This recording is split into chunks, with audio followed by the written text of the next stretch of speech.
Dear children, welcome back. Do you know all of us, including you children, have certain rights?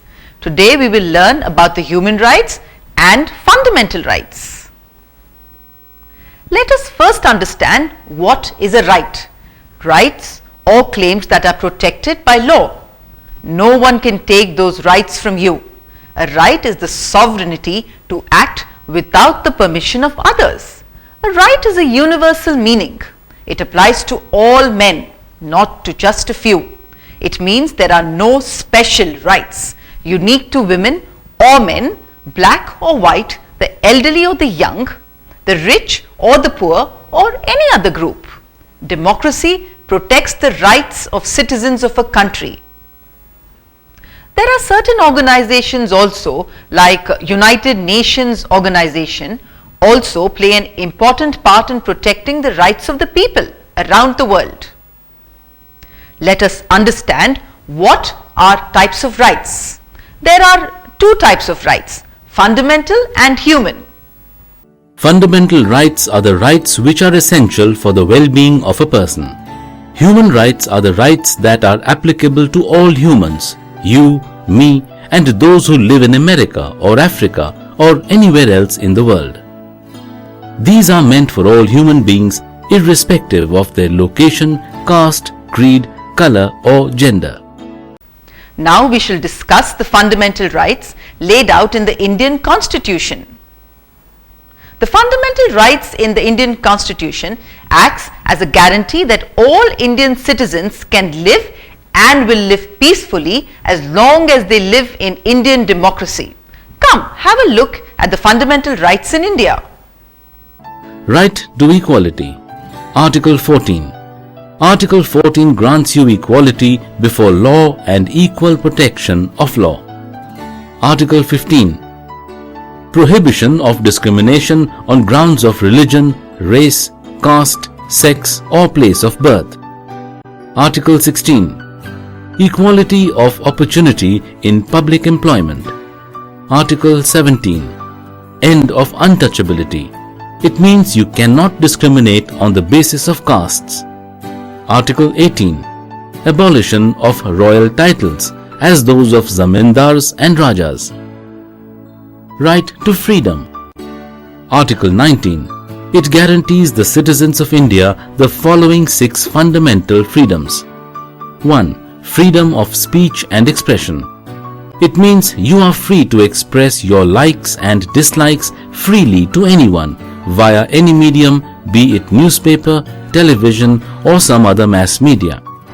It means that you can gather anywhere peacefully without weapons. 3. Freedom to form associations or unions. It means you can form any group or association of your own with your friends or supporters. 4. Freedom of movement. It means that you can go anywhere and everywhere as per your wish. 5. Freedom of residence and settlement. It means you can decide to settle down anywhere in India. 6. Freedom of profession, occupation, trade and business. It means you can take up any profession of your choice once you grow up. Rights against exploitation. Article 23. Traffic in human beings prohibited. It means no one can buy or sell human beings. It also states that you cannot force anyone to work for you. Article 24. No child below the age of 14 can be employed anywhere or be forced to work. Children cannot be employed in dangerous factories or mines. Right to freedom of religion. Article 25. Freedom to practice any religion. Article 28. Freedom as to attendance at religious ceremonies in certain educational institutions.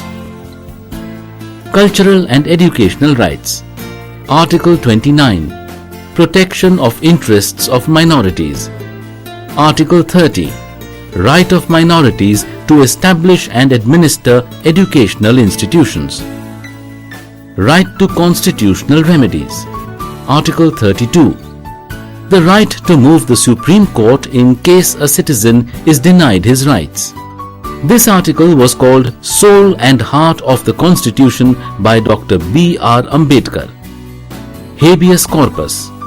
Habeas corpus, or the Great Writ, is the legal procedure that keeps the government from holding you indefinitely without showing cause. Haven't you seen in the movies when police come to arrest the villains in the movies, they always ask for a proper document or arrest warrant before getting arrested. It is the same thing. No one can pick you up from your house just like that. These fundamental rights are amended from time to suit the modern day requirements and situations. Now let us learn about the human rights in detail. Human rights are the basic rights and freedoms that belong to every person in the world. Human rights are important because 1. They give us equality and dignity. 2. They ensure that all of us get basic necessities like food, shelter and water. 3. They protect us from violence and abuse. 4. They protect our right to live peacefully as a human being anywhere in the world. Ideas about human rights have evolved over many centuries, but they achieved strong international support following the horrifying rule of various monarchs and World War II. To protect future generations from a repeat of these horrors, the United Nations adopted the Universal Declaration of Human Rights in 1948.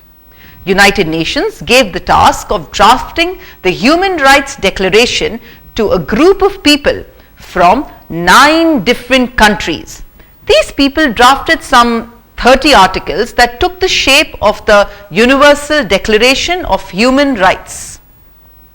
Universal Declaration of Human Rights is a symbol of freedom, equality and justice in the world.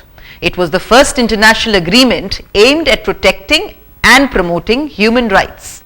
Certain basic standards were set that were to be abided and respected by all the nations.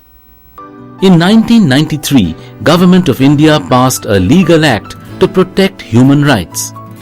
A Commission for Human Rights was set up under this law called the National Human Rights Commission or NHRC. It looks into the complaints of any reports of violation of human rights and ensures that no citizen of India is denied justice. There are different institutes like the National Commission for Women, National Commission for Protection of Child Rights and State Human Rights which do the same job of protecting the rights of the specific groups of people assigned to them. All you guys have special rights. Do you know about them? So, dear children, in this lesson we have learnt about our rights and authorities.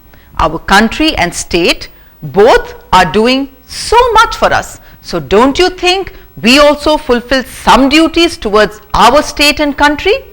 Yes, there are certain duties that we must fulfill in order to become a good citizen.